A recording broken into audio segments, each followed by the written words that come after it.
वो लोग ना देखें जो सिर्फ मजे मजे के लिए वीडियो देख रहे हैं, वो लोग इस वीडियो को स्किप कर दो। आपका इंटरेस्ट अगर सही तरीके से जीवन जीने में, धर्मपूर्वक जीवन जीने में नहीं है तो ये वीडियो स्किप कर दो, आपके लिए वीडियो है ही नहीं। तो अगर आपको लगता है कि मेरे जीवन में अब कुछ नहीं बचा, अभाव है, तब भी ये वीडियो आप ही के लिए है। तो आज की वीडियो में मैं बात करने वाला हूँ उस चीज़ के बारे में जिस चीज़ को खासकर हिंदुइज्म में बहुत सारे लोगों ने सुना होगा, धर्मो रक्षति रक्षितम। तो इस बात को किसी भी रिलीजन से जोड़ के अगर आप ना देखो तो इस वर्ड में जो पूरा सच छुपा है ना, उसके ऊपर मैं बात करने वाला हूँ। और अगर आपने इस चीज़ को समझ लिया तो आप आर्ट ऑफ लिविंग को समझ जाएंगे।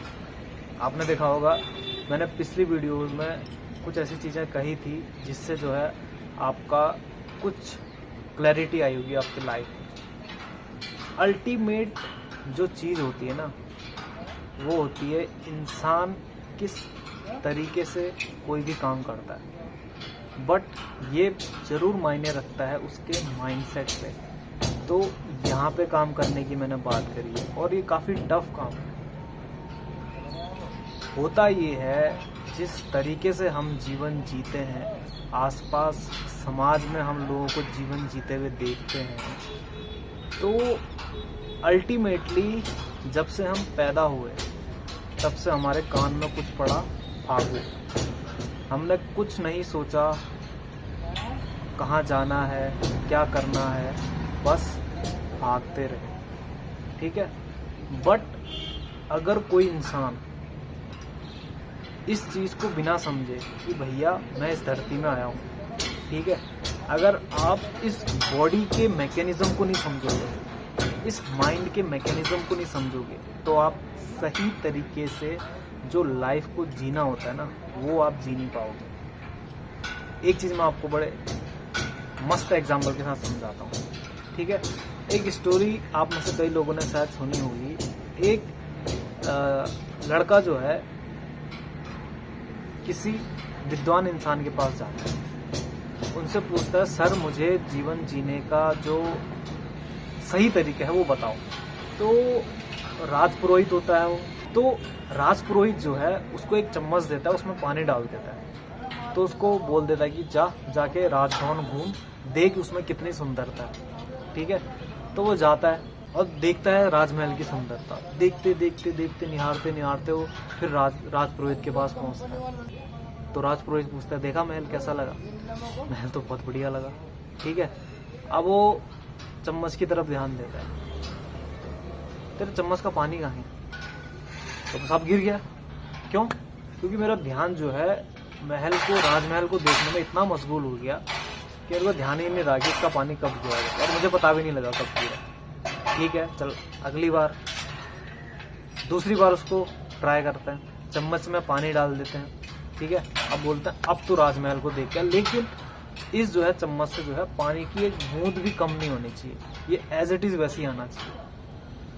अब जो है वो घूम के आता है और बोलता है ये देखो महाराज, पानी की बूंद इसमें से बिल्कुल नहीं गिरी। तो इस बार ही राजपुरोहित उससे पूछता है इस बार तू ठीक है, बिल्कुल चम्मच में तूने पानी बिल्कुल नहीं टपका है, लेकिन तू जब राजमहल के गेट से एंट्री कर रहा था उसके राइट साइड में एक बहुत बड़ी मूर्ति लगी हुई थी, क्या तूने उसको देखा?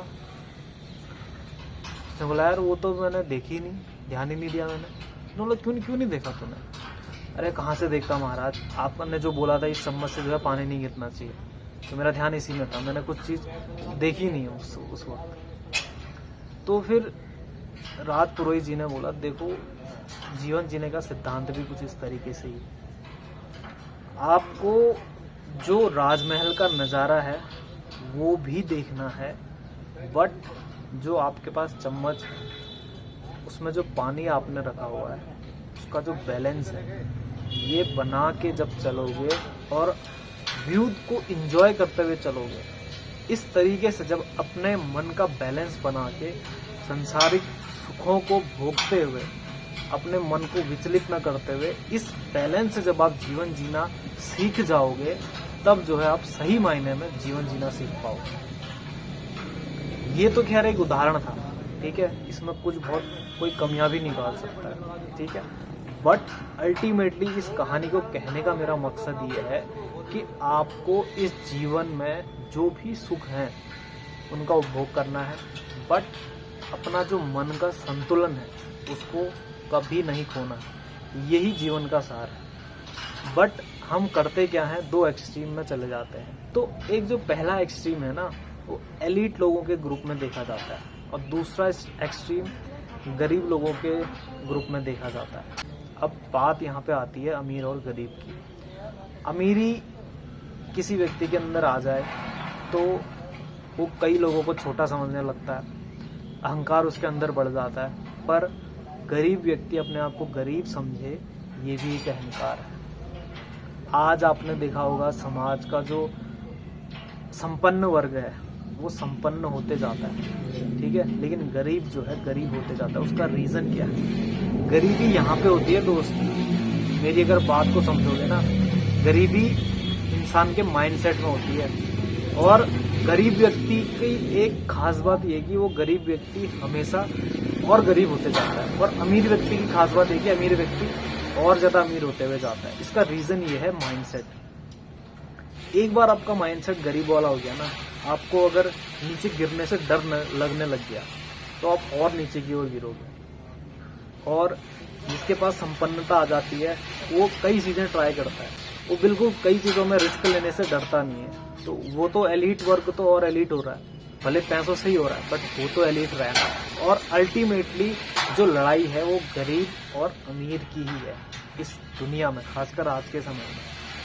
तो मेरी जो वीडियो है वो उन लोगों के लिए है जो यहाँ से अमीर होना चाहते हैं। एक एटीट्यूड अगर आप डेवलप कर लोगे कि ना मैं किसी से छोटा हूँ ना मैं किसी से ऊपर हूँ, ये एटीट्यूड गरीब लोगों के अंदर आम तौर पे नहीं आ पाता है। वो अपने आप को औरों से छोटा ही समझते हैं।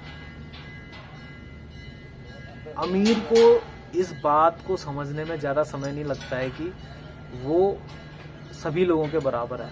वो इस बात को कुछ धक्के लगने के बाद आराम से समझ जाएगा। लेकिन गरीब के लिए समझना, जब तक वो अमीर नहीं हो जाता है, ये बड़ी मुश्किल बात हो जाती है। अब ये जो माइंडसेट अचीव होता है ना, ये तब होता है जब कोई गरीब व्यक्ति बहुत ज्यादा मेहनत करके एक एलीट वर्ग के बराबर आए। तब उस समाज में रहने के बाद वो समझे कि यार ये लोग भी तो मेरी तरह होते हैं।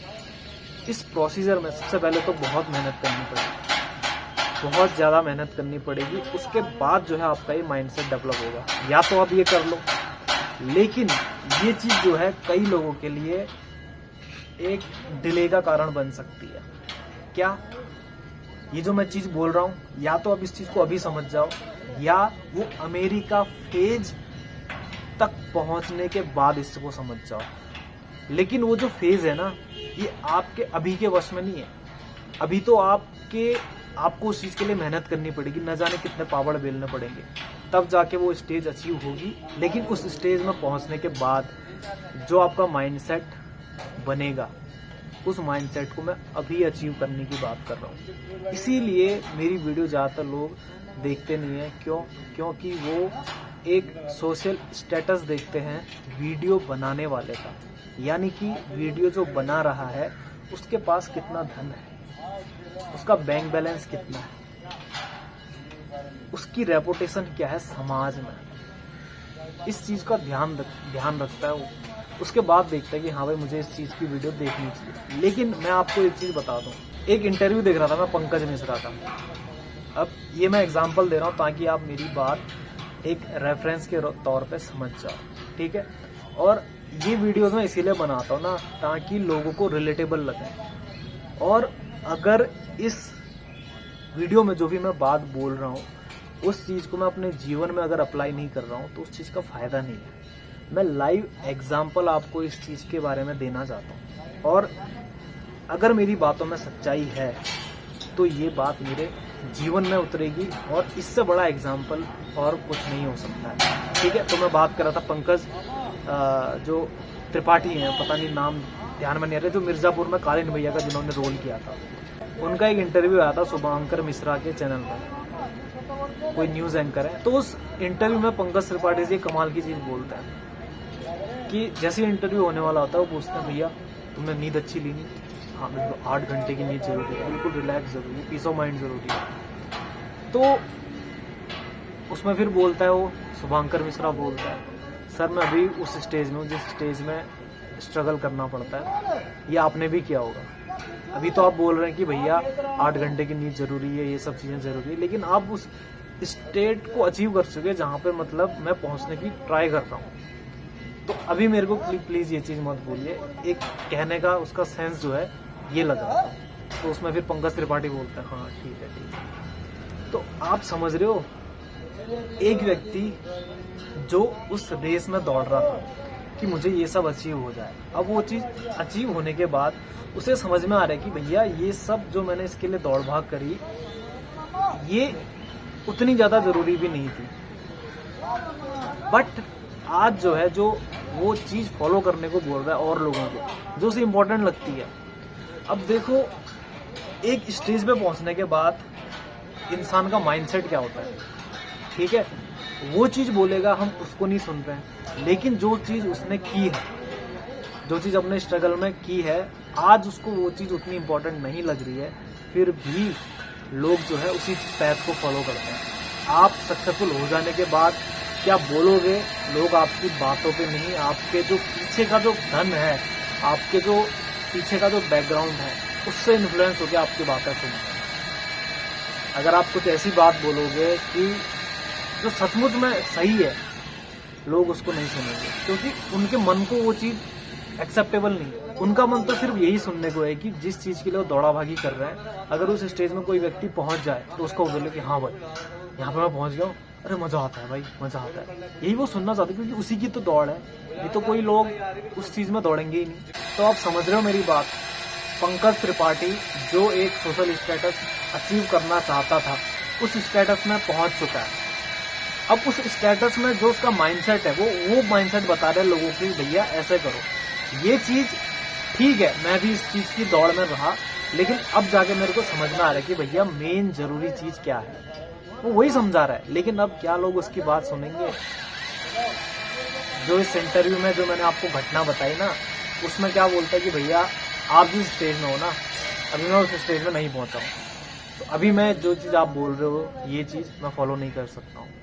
तो ये जो मैं चीज़ आपको समझा रहा हूँ ना, ये जो जर्नी है ना, उसी का मजा है। हम कोई गोल अपने मन में बना लेते हैं, उसको पाने के लिए जी जान लगा लेते हैं, लेकिन जब वो गोल अचीव हो जाता है तब हमें लगता है कि भैया जो हमने रास्ता तय किया था वो ज़्यादा मज़ेदार था गोल को मिलने से ज़्यादा। गोल मिलने के बाद तो जो माइंडसेट बनाता, हाँ भाई 8 घंटे की नींद जरूरी है, ये सब अब कोई गाली वाली वेब सीरीज या वो सब नहीं करूँगा, अब जो है सही तरीके से जीवन जियो। तो ये जो माइंडसेट है ना, ये पहले अगर अचीव हो जाता और मेहनत उस दिशा में आप करते रहते, ठीक है, करते रहते, तो ये रास्ता तो तब भी मिलता, लेकिन जो है आप उस जर्नी को भी इंजॉय करते सही मायने में। अब स्पिरिचुअलिटी की अगर मैंने बात करी, तो स्पिरिचुअलिटी में सबसे बड़ा ट्रैप क्या होता है, ठीक है, स्पिरिचुअलिटी का जो एंड गोल लोग बोलते हैं, हमने सुना है, वो है कि मोक्ष। हमें भैया इस संसार में जो है जन्म मृत्यु के जो बंधन है, इससे मुक्त होना है, दुखों से मुक्त होना है, ये है ना मोक्ष अल्टीमेट। समाधि जिसको कई चीज़ों में बोलते हैं, समाधि लग गई हमारी, ये गोल है।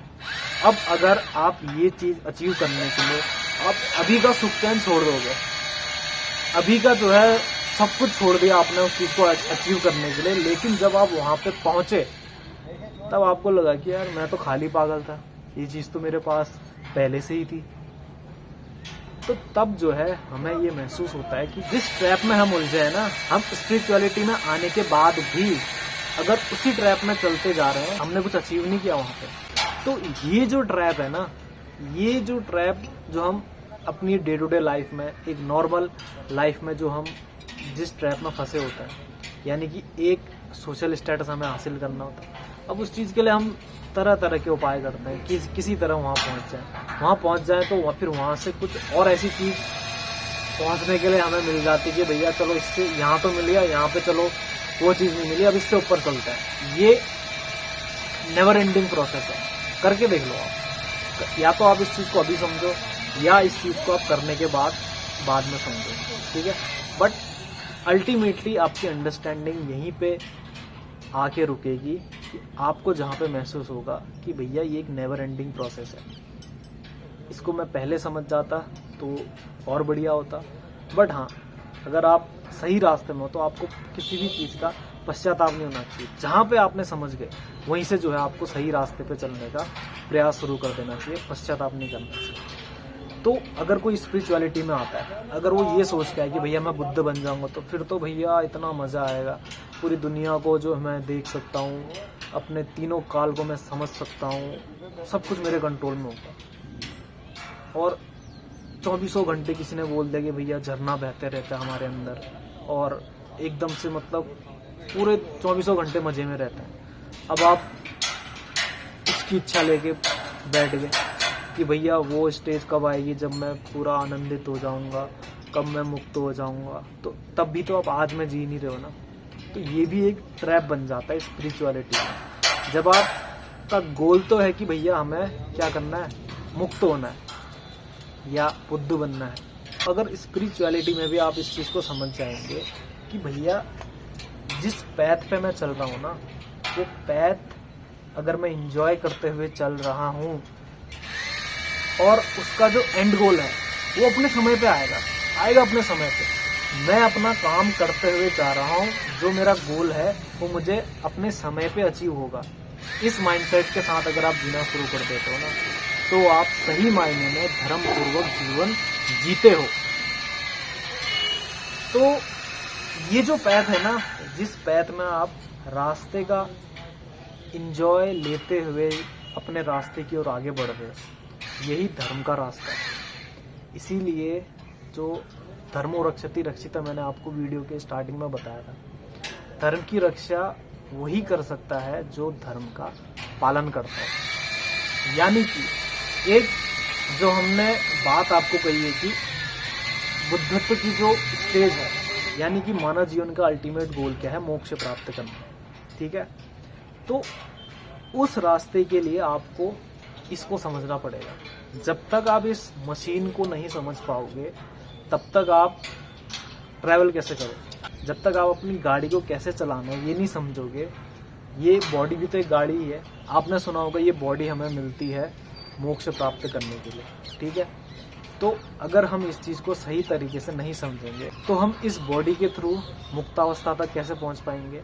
सपोज दैट आपको एक गाड़ी दे दी, आपको गाड़ी को चलाना ही नहीं आता है, तो आप डेस्टिनेशन तक कैसे पहुंचोगे। पहले आपकी गाड़ी सही होनी चाहिए, ठीक है। अगर उसमें खराबी है तो उसमें खराबी आपको सही करनी पड़ेगी। उसके बाद आपको गाड़ी चलाना आना पड़ेगा, चलाने के बाद सही रास्ते पे जाना पड़ेगा, तभी तो आप उस डेस्टिनेशन पे पहुंच पाओगे।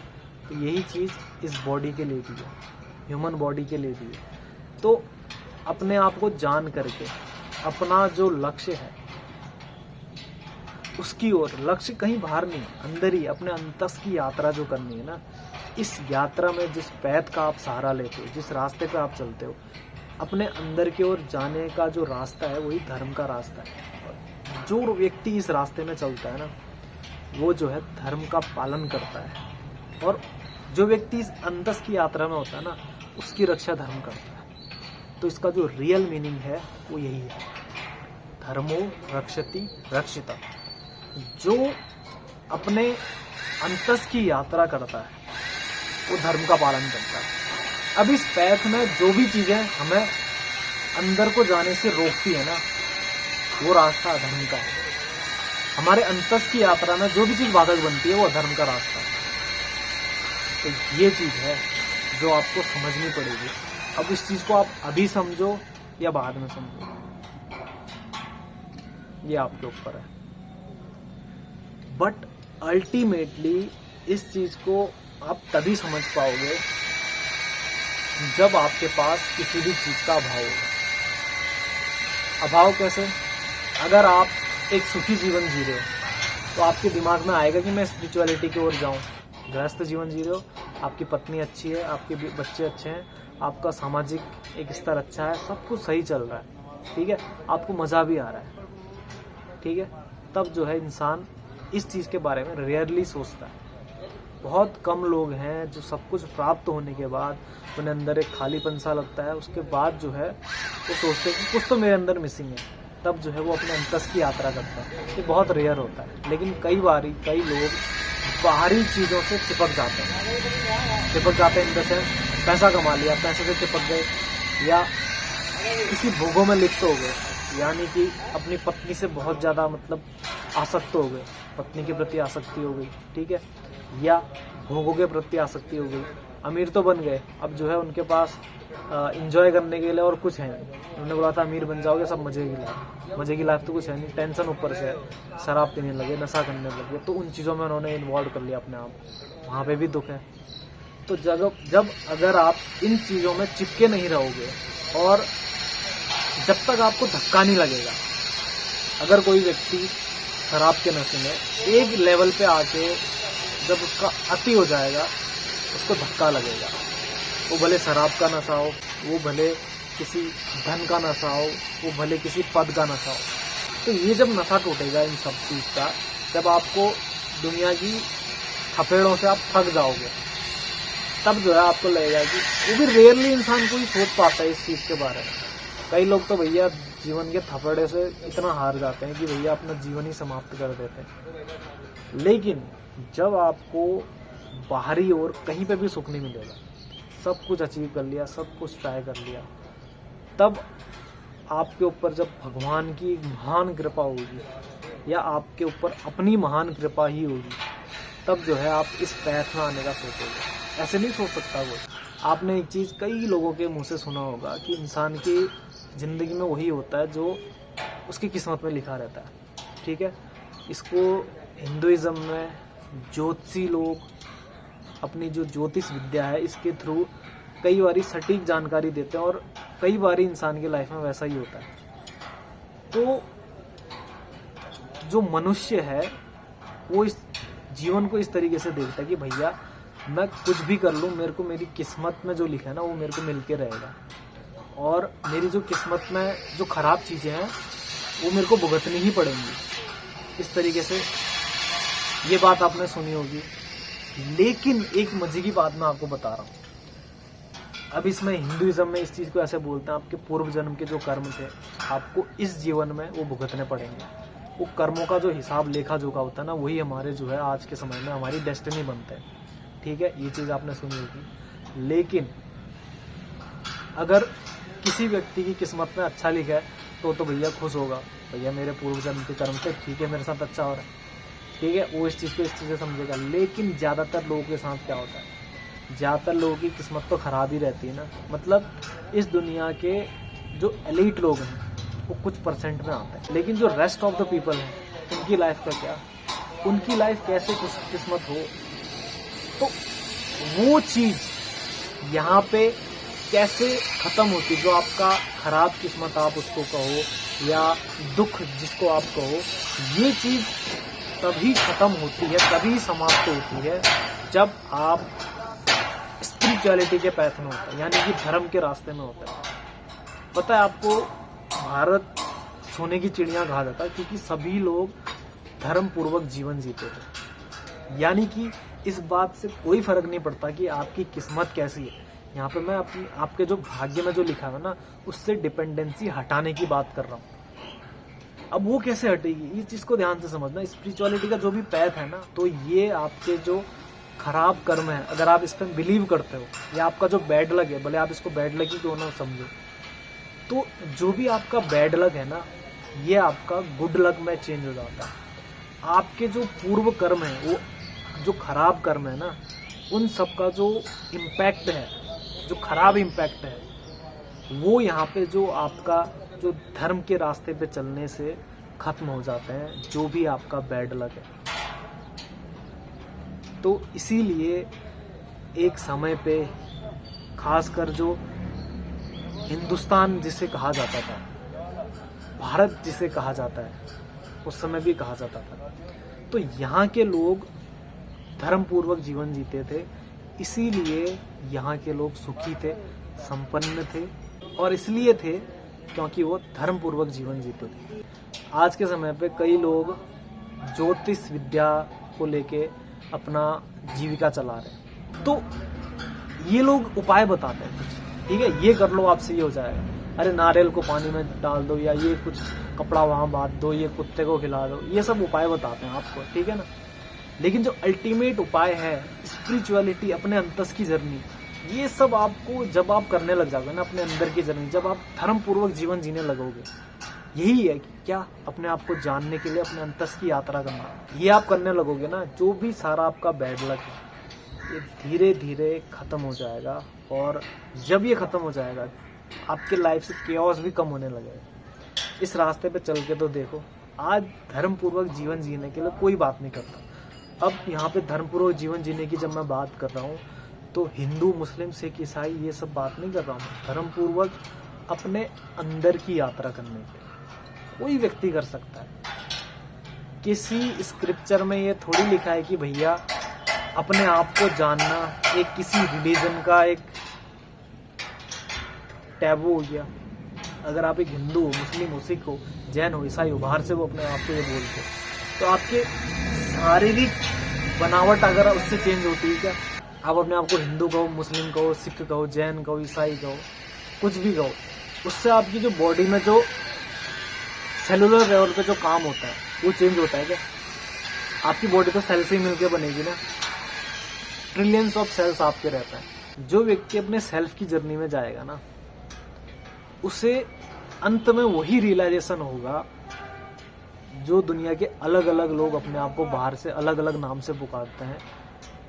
वो भी अगर अपने अंदर की जर्नी करेगा, उसका जो अल्टीमेट गोल है उसको भी वहां पहुंच के वही चीज मिलने वाली है, कोई अलग चीज ही नहीं। आप अगर अपने आप को अलग उसका कहते हो ना, आप अपनी सेलुलर लेवल पे कुछ चेंज करके दिखाओ कि हाँ भैया जो मेरी जो सेल्स हैं वो अलग तरीके से काम करते हैं, कोई ऐसा कोई करके दिखा दो। ये पॉसिबल नहीं है ना, क्योंकि बाहर से जो ऊपर के जो लेयर्स होती है ना, किसी भी जो रिलीजन है उसमें जो ऊपर की लेयर है उनके ऊपर लड़ाई होती है। जो कोर की अगर बात करूं, कोर में जो मैंने आपको बताया, सृष्टि की शुरुआत से सृष्टि के अंत तक अपने आप को जानना मनुष्य का सनातन धर्म है। सनातन मतलब जो सृष्टि की शुरुआत से चला हुआ आ रहा है और सृष्टि के अंत तक रहेगा, उस पर कोई चेंज नहीं होता, किसी के कहने पे कोई चेंज नहीं होता। तो ये सारी चीजें हैं। और आज के टाइम पे जो समय खराब चल रहा है, कई लोगों से सुना होगा, कुछ चीजें खराब हैं, कुछ चीजें सही है, मैं तो ये मानता हूँ। पर जहाँ पे कुछ चीजें खराब है वो भी इंटेंशनली चीजें खराब की जा रही। जो टॉप के जो लोग हैं ना, वो चाहते ही नहीं कि भैया दुनिया सही तरीके से ऑपरेट हो। अगर चाहते ना, अगर जो एलीट लोग हैं उनके अंदर अगर इंटेंशन होती दुनिया को सही डायरेक्शन में चेंज करने की, चुटकियों में चेंज हो सकती है। अब जब पहुंच जाऊंगा मैं, तो मैं आपको बता दूंगा कि कैसे चेंज हो सकती है। बहुत बेसिक लेवल पे उपाय करना होता है, ज़्यादा कुछ नहीं करना होता, बट वैसी इंटेंशन के लोग होने चाहिए। अब होता ये है, आज के समय पे ऐसी इंटेंशन वाले लोग कम हैं, उसके अपोजिट बैड इंटेंशन वाले लोग ज़्यादा हैं। तो इनका इन्फ्लुएंस इनके ऊपर पड़ता है। जिस समाज में जो अच्छे लोग हैं इनके ऊपर बुरे लोगों का इन्फ्लुएंस ज़्यादा होगा, तो वहाँ पे वही वर्ग ज़्यादा प्रभावी होगा। ऐसे जो अच्छी इंटेंशन के लोग हैं, ये एलीट स्तर पे अगर होंगे ना, तभी जो है दुनिया सही मायने में बदल पाएगी। फर्क ये है ना, जो पावर है वो सही मायने में सही लोगों के हाथ में नहीं है। तो दुनिया को बदलने में चुटकी का समय नहीं लगता। अगली वीडियो में मिलता हूँ, बाय, लव यू ऑल।